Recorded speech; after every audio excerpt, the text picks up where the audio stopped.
It's one thing to read about and discuss God's ways, and it's another to live by them. To follow Jesus is to live by God's ways, because that's what Jesus did.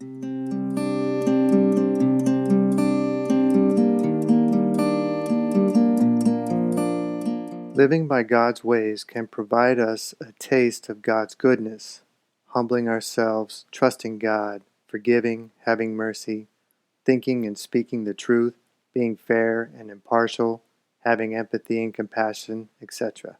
As we increase with the spiritual growth formula, which I discussed in another series, we can increase our experiences with God. Here is how I began this process. I was 21 years old, I was broke, unemployable, and living with my parents. I didn't just want God, I needed God. I needed God to save me from myself because of my ways. I lived life based upon evil principles I learned in the world. I didn't understand my ways were destructive because it seemed normal. I didn't like it, but I accepted it as part of life. My life progressively got worse. I reached out for direction. Asking for help and accepting it was not easy. I wrestled with the idea in my mind. I went to a 12-step program for help. This was the beginning of living life based upon a new set of guidelines I did not understand.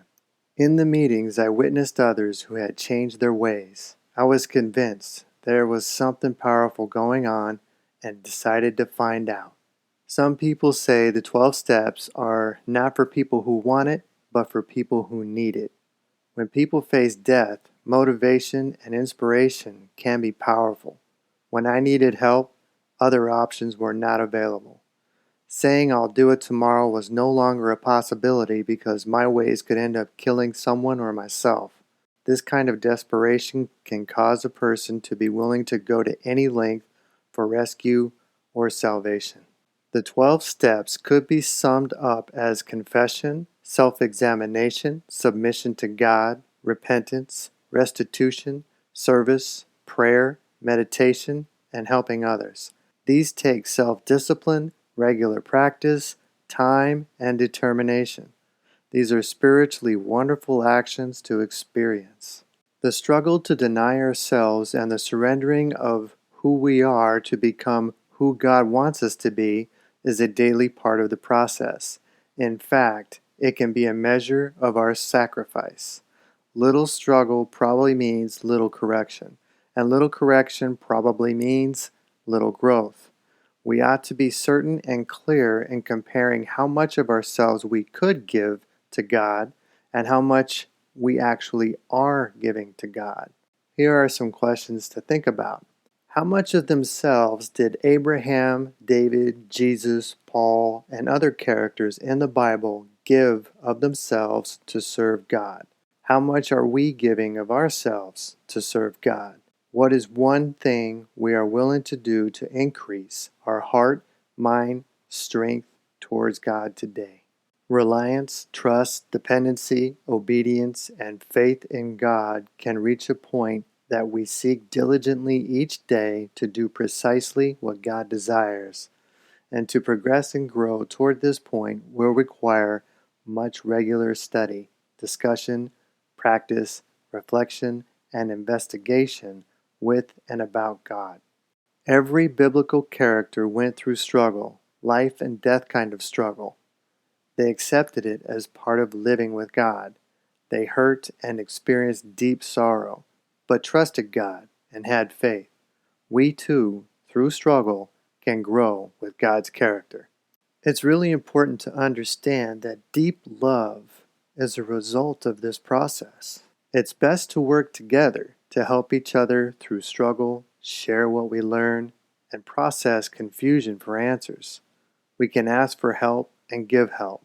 Being there for others can help us just as much or sometimes even more than those we help.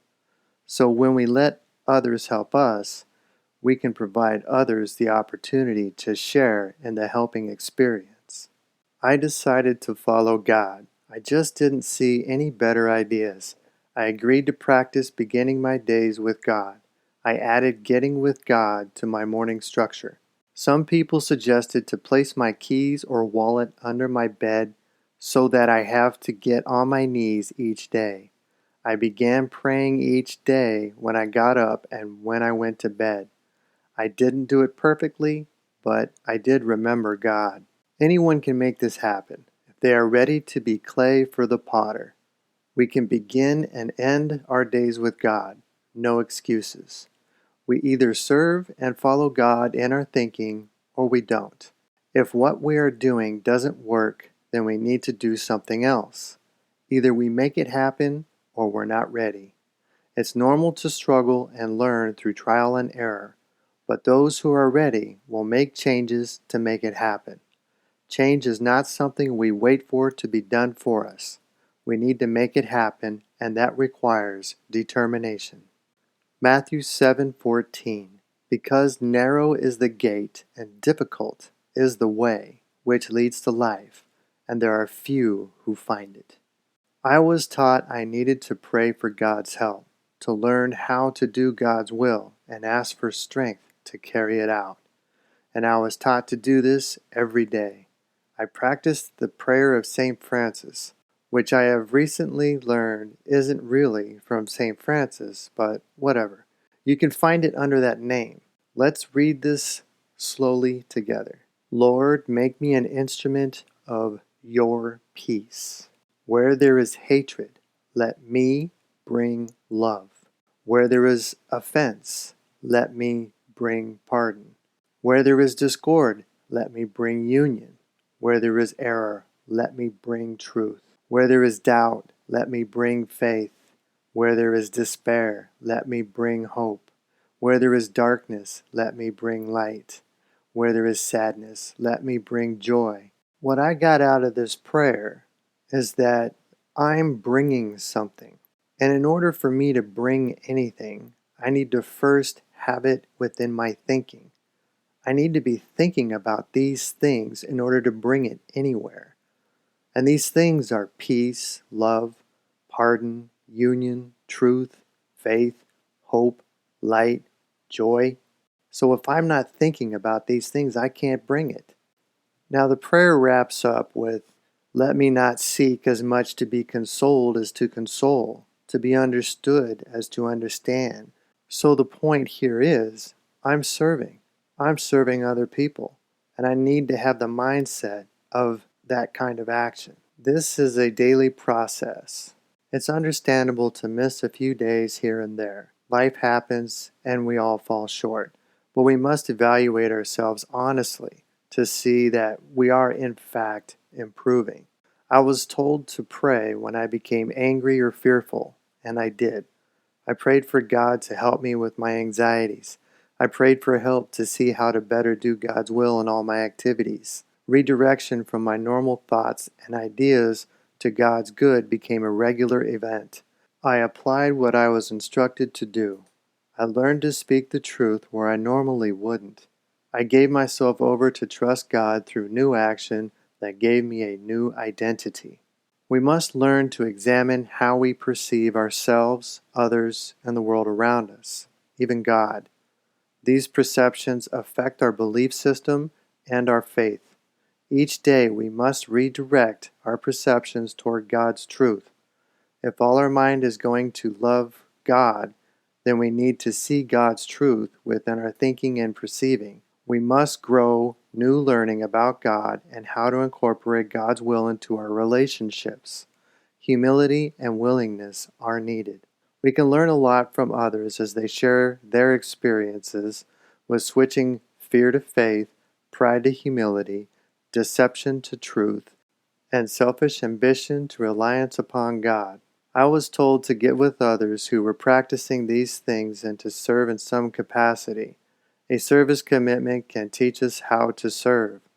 One of the main instructions from Jesus was to serve. So we must serve if we are to follow Jesus. We can learn even more if we seek to serve as Jesus served.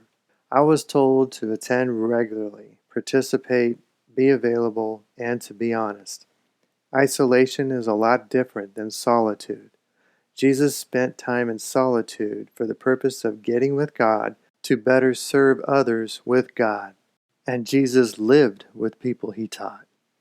Many of us may begin attending groups for help and wanting to grow. We attend with the idea of improving ourselves, but in order to improve ourselves with God's goodness, we must shift this idea from selfish gains towards spiritual contributions. To learn God's goodness, we must give and help others. Giving good to others has always been God's ways. I became the guy that made coffee for the group.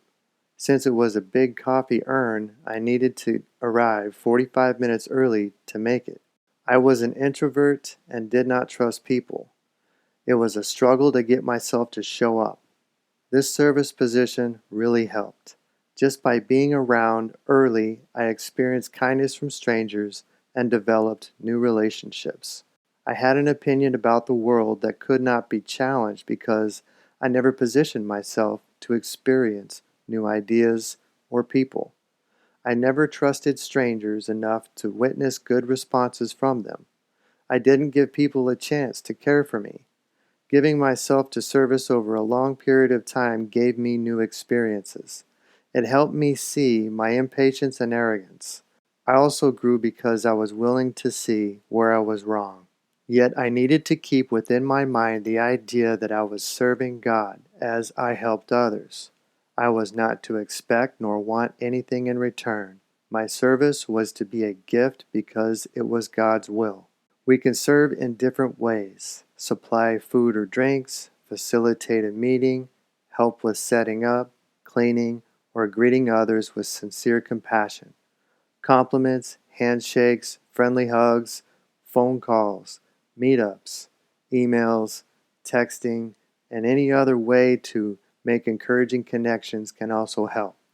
We must remember to try to have the attitude of God's character. The point is that we ought to connect with the intent of bringing love in some capacity. God is love, and to grow in it, we must grow love in our thinking, feeling, and acting.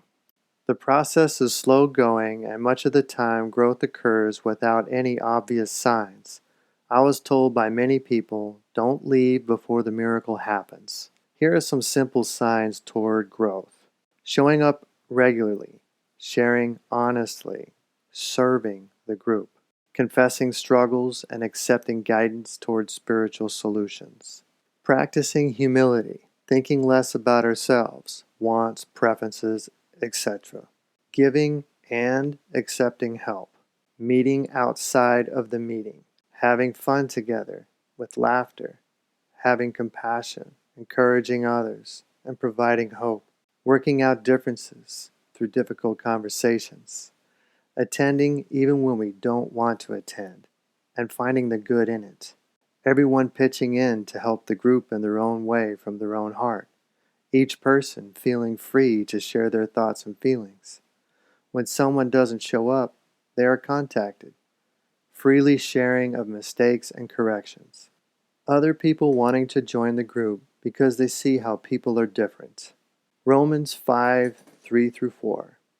And not only that, but we also glory in tribulations, knowing that tribulation produces perseverance, and perseverance character, and character hope. Tribulations, perseverance, character, and hope are produced as we pursue the development of God's goodness. As we give ourselves over each day as clay to the potter and do things differently, we can be changed. It's been 30 years in my journey so far, and there have been both good years with blessings and bad years with brokenness. The years with brokenness were when I sought more to serve myself than to serve God. So for me, what I have read in the Bible and in many testimonies I have heard, the evidence overwhelmingly supports the idea that the quality of my spiritual life is dependent upon how well I act with God's goodness, righteousness, and grace. Let's close today with Galatians 6:9. And let us not grow weary while doing good, for in due season we shall reap if we do not lose heart.